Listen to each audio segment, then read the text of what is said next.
গসাকা।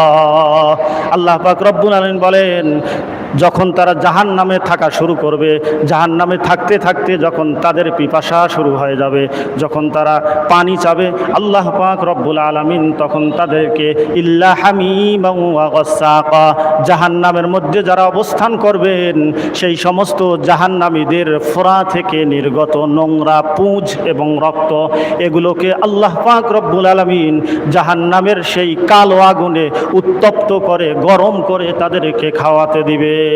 বলেন নাউজুবিল্লাহ। আরো জোরে বলুন নাউজুবিল্লাহ।